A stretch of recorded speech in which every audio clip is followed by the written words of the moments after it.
বিকেল বেলা বলা হইল পিকনিকে যাওয়া লাগবো। আমি প্রস্তুতি নিলাম। আইসা দেখি 3টা বাস।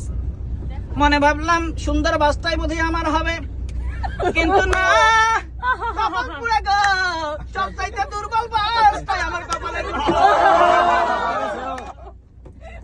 এরপরে আমার সহকর্মীদের বললাম, সহকর্মীরা রে, ওই ভালো বাসটা দেখে বড় মায়া লাগে রে, বড় কষ্ট লাগে, ওই বাসটা রেখে আমার একবার কেউ উঠাবে নি।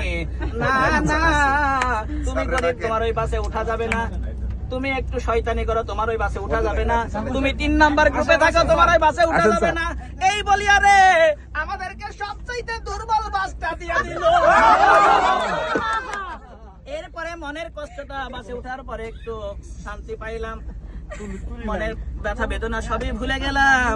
যখন আমি নজরুল স্যারের মুখটা দেখলাম রে, তখন আমার মুখটা, শুধু তাই নয়, একটু কষ্ট চলে গেল।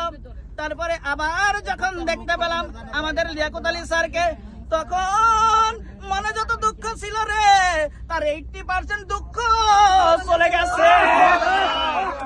শুধু তাই নয়, এরপরে যখন দেখলাম আমাদের প্রাণের প্রিয় স্যার গো, যার নাম না বললেই নয়, যিনি প্রতিষ্ঠানের কর্ণধার, যার সুমিষ্ট কথা শুনলে পরানটা জুইড়া যায়,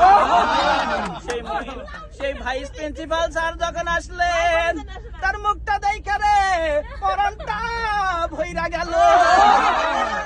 শুধু তাই নয়, তারপরে যখন দেখলাম আমার এই গরিবের বাসটাতে তিনি যখন উঠলেন, তখন প্রাণটা এত বেশি ভইরা গেল, যার আনন্দ এখনো পর্যন্ত বিরাজ করতেছে।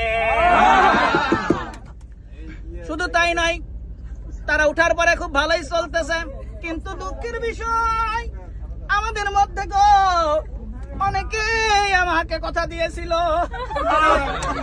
ওরে লাইলা কথা দিয়েছিল রে আমাকে, কিন্তু রাখেনি। আয়েশা কথা দিয়েছিল, ওরে তানলি কথা দিয়েছিল, রাখেনি। শিল্পী কথা দিয়েছিল, কথা রাখেনি। আমাকে সামনের আসনটা দিবে, কিন্তু এমন বেইমানি করেছে রে, আমাকে পিছনের সিটটা দিয়েছে।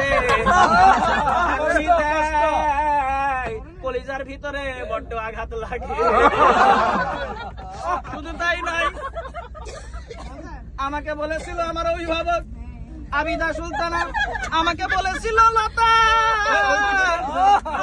ভাই রে, তুই আমার ছোট্ট ভাই, যাবার আমি দেবো, তোর পানি লাগলে আমি দেবো, খাবার লাগলে আমি দেবো, কিন্তু সেখানে বিশ্বাসঘাতকতা